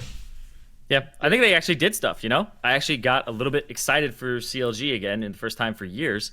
And I think a lot of that was Wiggly and then Ruin, because I think Wiggly actually played really well too, but also I think Amazing played pretty poorly. But it just showed to me that like Wiggly and Power of Evil, I don't know if it's PoE just telling his jungler exactly what the fuck he wants, so it's like easy to jungle for PoE. I don't know if that's the case, but it kind of feels like that. Acadian once complained. There's an infamous optic story where PoE got really fucking mad at Acadian because Acadian didn't buy a pink ward and place it exactly where PoE wants it, and he's like, how the fuck am I supposed to play lane when my jungle doesn't fucking know where to place pink ward? And they had like a small fight about that, and so, like, that's a pretty infamous story, so I'd imagine PoE knows exactly what he wants from jungle.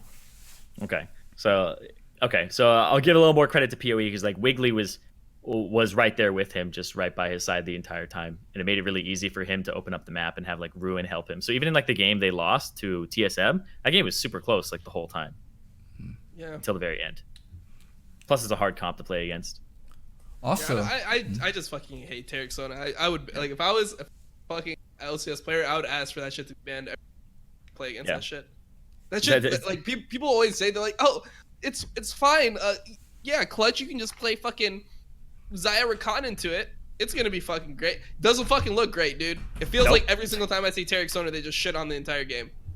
Yeah, they played Zyra into it, so like, okay, nice. I don't fucking know, dude. We saw that at finals. We saw what happens when it's Zyra on one side and Sona, Tarek, Hecarim on the other. You get fucking run over by the horsey. Why are you doing the same fucking shit? Yeah. It's just because people think they're like, no, that's what you do. You pick Zyra and you just abuse. damn, the Sona's down 20 CS. Oh, it doesn't fucking matter because she's fucking invulnerable from the Taric and she's healing the whole team. Like, there's no point to play against the strategy. It has to be OP. You know how I know it's OP? Because I went to fucking Europe and I played with the guy that invented Taric Sona. His name is Schubert, and he's 1200 LP. He's 1200 LP, and he only played Taric Sona, and he is the worst fucking player I've ever seen in my goddamn life. He is the worst fucking player ever, and the only reason he's 1200 LP in EUS solo queue is because he played fucking Taric Sona. Alright? So that shit is fucking broken. Get it out of my games. Don't fucking play it in LCS. It's a broken strategy. If that shit doesn't get nerfed, you have a Sona ban for the rest of your life. Taric ban for the rest of your life. That's it. Yeah. I just think Taric's the fucking issue in general, dude. Like, that champion just works too effectively without gold, and that's why it's like part of all the funnel strats, you know? Yeah, invulnerability like gold, is pretty strong. Gold and like levels. Team-wide invulnerability? Yeah. I think like... I fuck with that? No, dude. Fuck off with that, dude. I hate that shit. It's so fucking strong. And it doesn't even scale with level. It's 2.5 seconds at all ranks. So it's like, if I'd hit that shit, I'd hit that shit with like a nerf to the duration or something. Yeah. Like, so that you need levels. Yo, Zyrene, they also had What a up? Yumi game. What do you think about Yumi in competitive? I think Yumi's broken, dude. I personally think Yumi's broken. I think it's broken too. She's Has to be fucking broken. disgusting. Because like I talked to August, designer of like Jin and Jinx and stuff like that, and he was telling me that initially Yumi was designed for players who have a friend who's not very good at League of Legends and they want to play with them. I thought you were gonna say so you mean- it was designed for players without hands. That's what I thought it was. I mean, they're just I thought it was- inclusion, you know. If you meet a fair lady on Twitter and you want to play games with her and you want to help her get LP, that's what Yumi was designed for. No, that's what you just said. You're just like, yeah, just get inside me. Wait, never mind. You play- Dude, your tweet about like the most action you've had, that was fucking good. That one was good. Yep. Factual. But I think Yumi's just, she's gonna be a nightmare. She's gonna be a nightmare to balance because she's designed for players that aren't very good at the game. But if people actually, because people think she's supposed to be just like latch on and sit there, and originally she was supposed to be like that. But if people actually press their buttons, she's broken as fuck because her effectiveness when she's not doing anything is so high in general. So like, if you actually press buttons, you're overpowered as fuck. You play with good fucking Yumi players, like LCS players that are playing Yumi in Challenger, and they're so good at like detaching, eating a skill shot for their AD carry, and then reattaching, and it's like, damn, that's like 300 damage that we just don't get to have. Like you get to choose who gets hit with stuff. Yeah. Like they understand how to like bait out the gank and like, you know, detach, like put themselves in a position where they're gonna get ganked, reattach. Like all that shit is actually super busted. I love how general public thinks Yumi is fucking shit. They're like, Yumi's win rate is so fucking low, the champion's so bad. There's these like dog shit players that just sit inside somebody with Yumi and they're like, we lost. I didn't leave the fucking person's body one time and we lost. Like, and then they just die afterwards. Like, this is shit. Like, yeah, I think the Of course general it is population has a really fucking bad read on what's going to be good and why it's going to be good and why it is good. Because I was Rek'Sai's lead playtester for the original design of Rek'Sai, and I remember working on it for 3 months. And then when it came out, immediately on Reddit, there are 2 threads. One says she's fucking terrible, and the other one says she's fucking busted. Legitimately. Because I was tracking it, there were 2 threads, and the one that said that she was like, she needs buffs and she's bad was more upvoted than the other one that said she's busted. And like, we literally left her alone, and then she just became this fucking disgusting jungler. Because the first time I ever played who would have thought? I thought it was fucking broken the first time. Like the amount of like tempo you gain from being ult back onto the map, like that was just game winning. Or just like you have a tunnel in their jungle, you ult to the tunnel in their jungle and gank someone. It just felt so broken. Yeah. I don't know. And like, you're on one side of the jungle, you just ulti to the other and you can counter gank. Like, she breaks the rules of the jungle, and she broke the rule of Tremor Sense too, where it's like, I can see you but you can't see me, and that's so powerful. Like, I was actually you could leave like a tunnel in the lane bot and then just fucking be there whenever. That's just broken. Yeah, just leave it in like the bush or whatever. Yeah. My favorite was like by Baron pit, the bush above it that like nobody checks when they're doing Baron. You just leave a tunnel there, and then you can always show up to Baron. I mean, I think that champion was just super fun. I was so happy that like I had something else I could play in LCS. I was like, nice. Like LCS meta was so bad back then. That was season 5. You're season welcome, 5 dude. was like Cinderhulk meta and shit. It was like, oh, you can play like Sejuani or fucking Gragas, and oh my god. That was Nunu like, oh god, was that when it was like Vi, Jarvan and like With, like, kha'zix or Cinderhawk. something. If you were being was like- edgy, It I was don't like even remember. it was like Vi, Jarvan, Rek'Sai, and then it became like Rek'Sai, Gragas, Sedge. Yeah, It pretty much you had to build Cinderhulk, and then they just nerfed Jarvan so much that like you need to build damage on him that time. yeah, because that was end of season 4 because she came out like December-ish of 2014. Season 5 spring Yeah. split is when Rek'Sai was available. Yep. That's when Rainover actually had a career. When Rek'Sai was still fucking good. Rek'Sai That's why I had a Gragas. career too, dude. What happened? They nerfed Rek'Sai. That's what happened. Killed two They nerfed people. not my- Rek'Sai? Yeah, it's I not think not my Rek'Sai was fault. still pretty good in season 6. I don't know. Yeah. Rek'Sai's just good in general most of the time, but I think she's suffering from like a bunch of identity crisis, and I really just don't think she's like an interesting champion right now. Yeah, she's just I'll like- I'll she's always like make the argument, She's like kind of an assassin now. Yeah. Feels like. It's weird. but it's weird because she's like bulky, so her look doesn't go with kind of like the damage that would come out of her. It's like if Maokai fucking bopped you for a lot of damage, you'd be like, "What the fuck is going on?" So, yeah. So going a little bit into CLG, I thought they would actually be suffering because Power of Evil doesn't. He remember what we said about Froggen, where he won't be able to play Silas, Irelia, Akali. That's how I feel about Power of Evil, and that's how I actually think he was. Like he was playing fucking Orianna. So this team, even though they were good, I'm not sure like long term how he is going to be. Like if they don't actually pick up those solo or flex picks for Power of Evil, like there's no way they do well long term. He's Yeah, got to play meta. That's just how he's always been though. He was always like his off meta picks were always mages, like really long range mages, right? Like if you remember his off meta picks in season 5 when he really like came onto the scene was like AP Kog'Maw, AP and, Cog, like, Varus, Yeah. Orianna with like Nashor, Varus. Ziggs. yeah, Ezreal with Runeglaive, like he had like Fuck all that these champion. picks. Yeah. So he just had like that was who he was, and I feel like he never really was an assassin player. Obviously now it's like you have to be able to play everything when you play mid. Do you think You have he'll? to be able to play tanks. You have to be able to play fucking carries. You have to play long range mages, assassins, everything. Don't tell AD carry players to play that shit though. You know, Yeah, Fuck don't that. fucking dare! Don't you fucking dare! We play one type of champion, and that's it. And the champion can't be like changed around too much, or we'll think it's terrible. Aw. You made expectations for 80 carries for us to get spoiled. You can't spoil someone for 5 years and suddenly unspoil them. They'll be very mad. Dude, Yeah, I guess so. I know we keep derailing a little bit, but just a walk down memory lane. I remember the old seasons where I actually hated being a jungler and ganking ADs because every single AD carry had a move block, which is the term for like a movement ability. It was Tristana, Caitlyn, Graves, Corki, Ezreal, Lucian. Literally, to be a marksman, you had to have a movement ability. Varus was shit. Kog'Maw was shit. Misfortune, like all these guys who didn't have movement abilities were shit. I think Ashe is like the only exception every now and then. But they like literally like removed Graves, Corki from it, and then like Lucian had stints where he's going other places. So they made it so that these marksmen that come out, they don't have the same type of like movement abilities because it just became so fucking saturated bot lane. But everybody's gonna complain about the days where they were playing Corki and fucking I don't Graves know. bot lane. What I've learned is like it's really hard to just gank bot lane. You just have to dive it because it's pretty easy Yeah. lane to dive because your support can take aggro and supports can some aftershock and like it's just way easier to dive than it is to gank. Like ganking through river just doesn't work. I'm just like push the lane to the Yep. fucking turret. I'm gonna run my head into the turret and kill both of them and probably die. Yeah, more wards than any other lane typically, but legitimately the AD carry is the easiest person to kill on the map at all times. Least stats. All right, here's where I guess we get our flame hats on. 100 Thieves. Well, I've been flaming the whole episode. 100 Thieves. 0-2 again. Amazing. Soligo not really solving any problems. What's fucking going on here?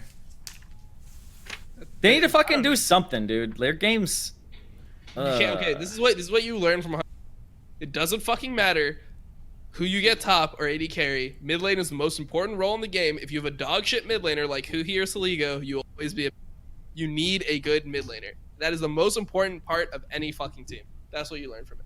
Yeah, when I was watching Amazing in their games, I would literally see him do things where when he went to the scuttle and he died the first time, like they know he's there, he knows they're there, and then like Wiggly just like Sejuani Q turns it around on him, and I'm like, did you not expect him to be there? And I think he like probably looked over his shoulder and he's like, Bjergsen, let's go. Oh shit, just fucking seal. He's like, he's got the wrong mid laner. His mid laner has no priority. He's not even like pushing up. So it felt like Soligo has no idea how to play around a jungler or to like allow the jungler to play around him.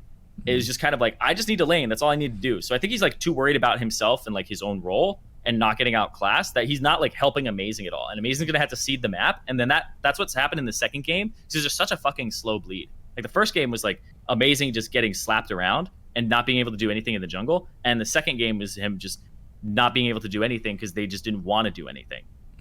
Yeah. I don't know. I mean, I think that team, you just need to have a fucking mid laner. Look at all the teams that are competitive. Like the top 5 teams, right?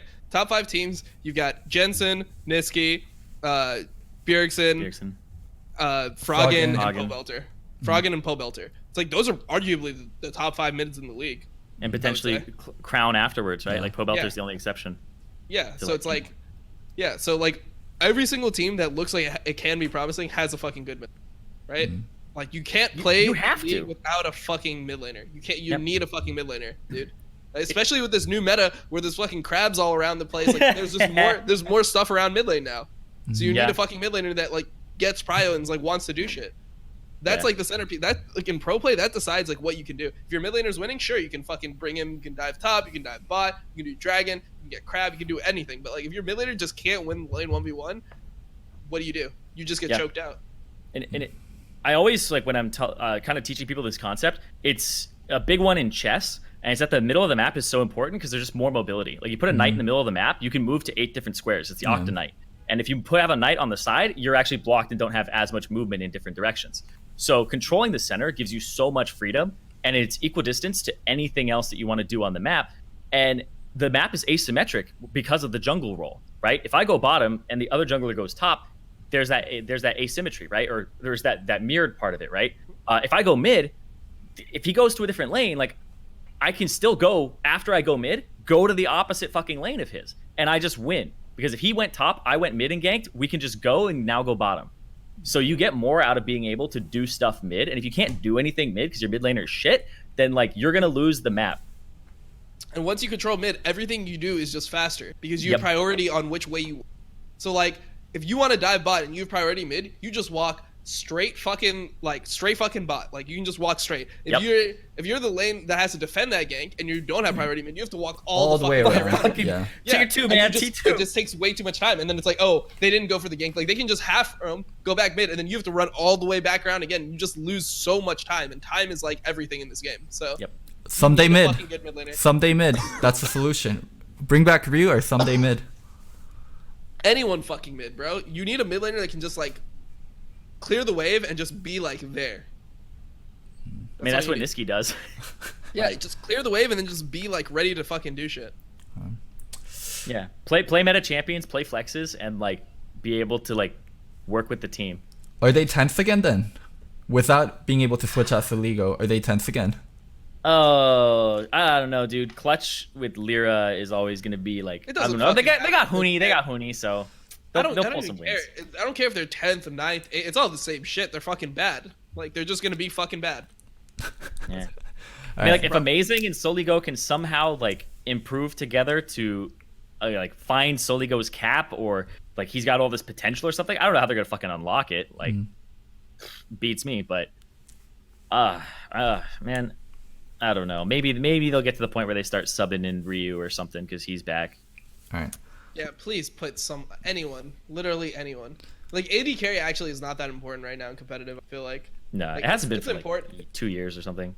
Yeah, it's like it's important kind of, but you can get somebody that can fill that role. You can get an NA player that's like decent, tactical. Yeah. Asta. Yeah, throw Asta down there with Aframu and then put a fucking shit. Yeah. AD is the least important role in the early mid parts of the game. It's the most important role late game when the map literally is opened up. But games don't even get that. I'll even disagree with you on that, Zyrene. Like due to how strong solo laners are nowadays, AD's not even the most important champion in team fight. Yeah. Even mid and late game, like solo laners get so fucking strong as AD carry, you're not even the most important person. Okay. I mean, like I don't know, maybe not the most important, but you do the most damage. So it's like depends on what you define as important. Yeah, I mean, like I guess they're probably, in my opinion, they're the squishiest person with the most damage. So in my mind, as a jungler, I'm like, they're the person that needs to not be an idiot. Like if my mid laner is like an idiot for a second, like I'm sure that, you know, he can be durable. He can hit Zhonya's. Like I think there's more burden on my marksman than anybody else in terms of like team fight execution late game. So like having a good versus a bad marksman later, that's when you see the big difference, right? So I guess that's what I mean is the skill discrepancy doesn't mean anything in the early parts of the game, but if you make it past 30 minutes, that's when it's like, this guy better not fucking, like, if I have an auto-filled AD, like, and I made it this far, like, I'm probably going to lose the game. It's not even about how much damage you do, it's whether you live or not to do your tiny amount of damage. Yeah. Cool. Well, then also they're trying to get to you, right? So they're like using the skills, you're running away. So as long as you can soak shit, but yeah, you might be right though that it's changed and it's no longer even an important role in the late game. You just kind of have to be there. Shout out to my boy Sonateric. Yep. All right. No, I mean, there's so many lanes that you can play that people just don't, and I think Perks is really showing that on the international stage. Like AD carries are just bad players normally. Like, no offense, Loco, but AD carries are just the worst players on teams. Like they just have. I fucking love you, Dom. I fucking love you.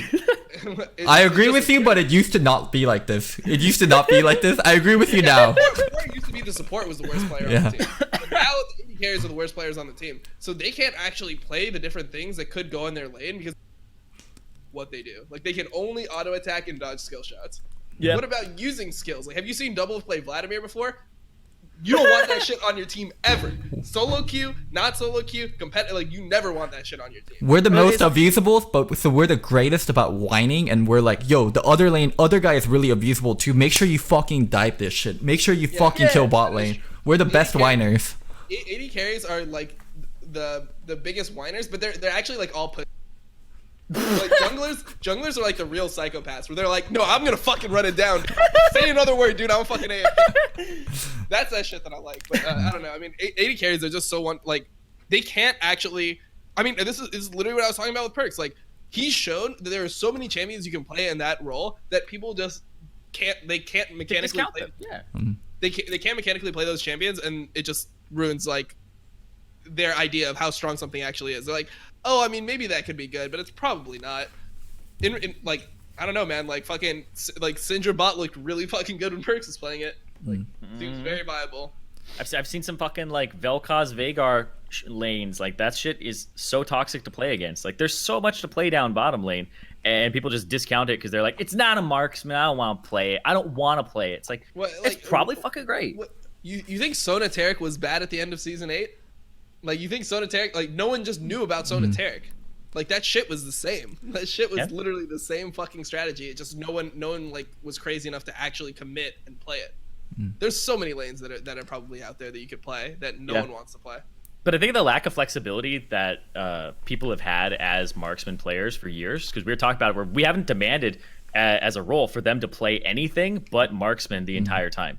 So as soon as we're like, you got to play Vladimir, it's like, they don't know how to flank like a mid laner or a top laner. They don't know how to be the first person into a fight. If you're flanking as AD, you're doing it wrong. So you should you never learn that concept. So but if you think about every other role, you've had to like play pretty much everything in every other role. Like the only thing that like supports haven't had to play are like marksmen or some shit. But they play Misfortune, right? Yeah, they did actually. Yeah, so they have played marksmen, but it's like you had to play fucking like mages. There was like mage support metas. There was enchanter support metas. There's tank support metas. There's like engage supports. There's PL support. There's so many different things. Assassin supports with Pike now. Yeah. It's assassin supports. There's like the skill shot supports. There's one where you have to control vision. There's so much different things that you have to do. But AD carry is always like, it's just like knowing like how to keep your farm up and not die.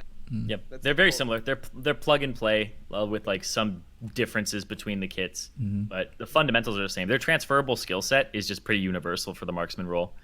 But that's why Riot was like, we need to like allow mages to be in the bot lane. Like when Mordekaiser came out, people were like, what the fuck is this thing? Like, Jesus Christ, it's so different, but it's so powerful. So being able to like spice things up makes a lot of marksman players butthurt because they're just like, I don't want to do it because it's not their identity. But I'm like, but look at every other fucking role. You think junglers wanted to play AD carry junglers in season 6? Like when they suddenly just dropped like Graves, Kindred. And None of us Ezreal could like fucking- became a thing. Like None of us could micro like an AD carry. We had to learn that shit. Like I had to learn how to fucking like A Kite. click and like not fucking run into the team fight and die. Like that was the jungle role. The jungle role was always like a run into the team fight and die. You can't spoil someone for 5 years and suddenly tell them. I agree, it's been a problem. watch me, man. Watch me.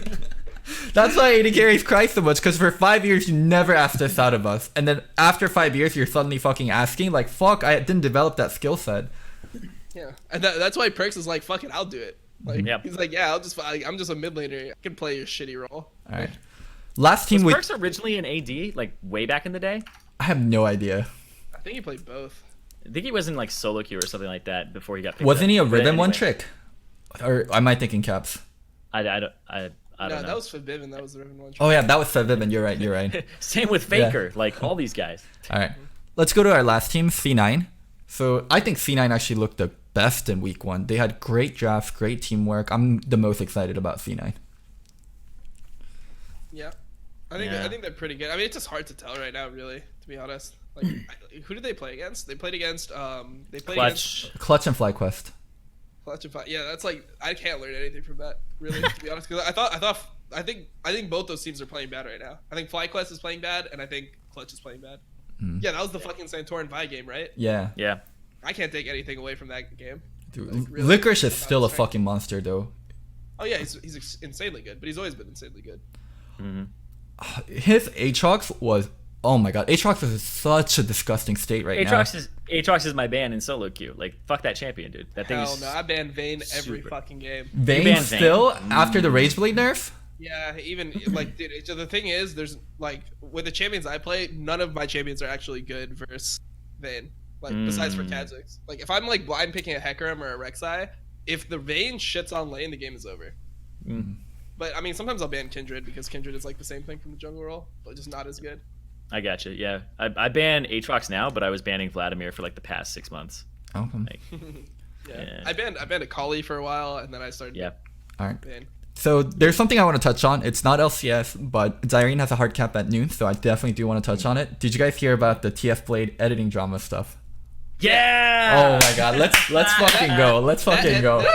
That editor is a fucking.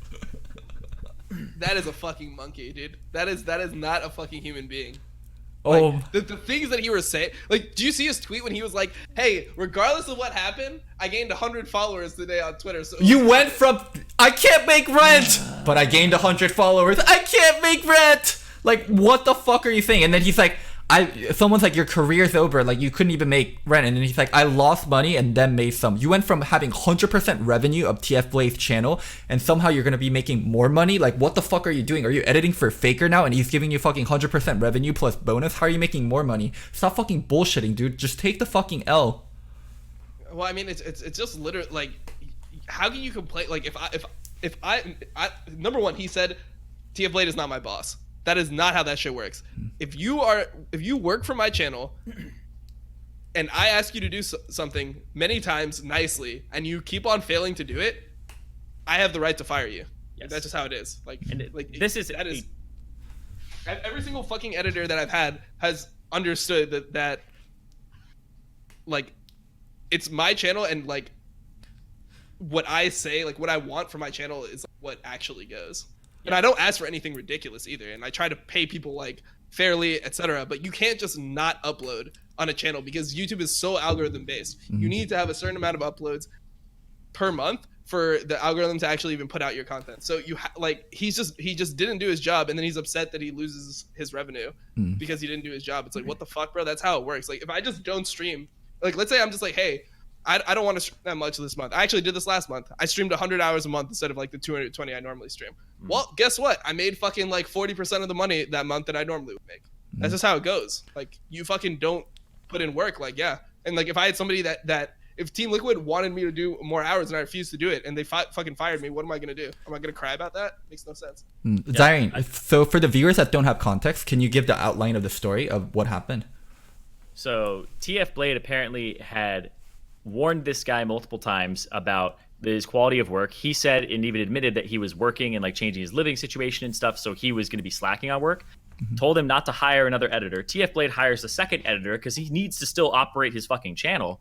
And then the guy apparently like didn't have good quality, didn't kind of get his act together. And even if he did get his act together, TFblade does need reliability. So TFblade ultimately fires the guy, removes him from the channel, and the guy comes out publicly and says, he can't do this. This is my transformative work. I own that channel. I was getting 100% of the revenue, and he gets blasted for it. Because abso-fucking-lutely, like, he's giving you 100% of the revenue. I know a few people who actually give their editor 100% of the revenue, and that's a lot. That's so generous. That's so generous.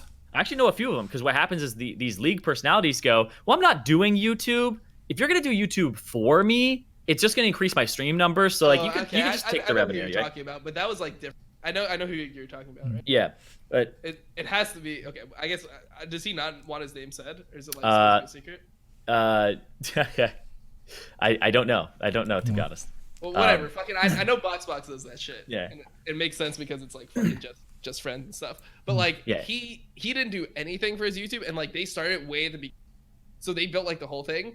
But I think like every person that like did the highlight video trend since like 2016, like it's always been 50-50. Like, yeah. That's just how, like, because at the end of the day, like the person whose content you're creating the videos from is the streamer. Like yes. You deserve to be compensated as a streamer for like providing 100%. Like, sure, you can edit, like you can make comedic edits. You can like overplay my jokes, underplay it. You can, make my raging more funny, make it less like whatever. Yeah. But like the person that is streaming is the person that people go to the channel for. I love his threat to TFblade. I'm gonna start a spin-off channel, and I'm just gonna fucking upload your content, and it's gonna be my content because it's transformative. Yeah. Like, do you see what I said to him? Yeah. Oh yeah, the good luck.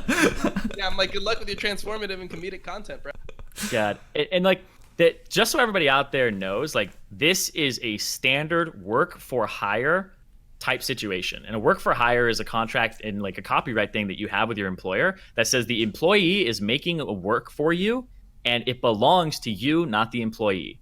So if I make something for Riot Games, it's not fucking mine, it's theirs. Right? And that's a work for hire. It's a very typical United States thing, is incredibly just like standard, and that's what that is. So the fact that he thinks that he has like that he owns the channel, I made him. Absolutely not. Absolutely not. Wait. And the fact that he even sounded like he was the one who like was responsible for You are an editor for TFblade, one of the best fucking players. He's hitting rank 1. Oh my god, someone could rip his stream and put it on YouTube and it would still do well. Like, are you fucking stupid?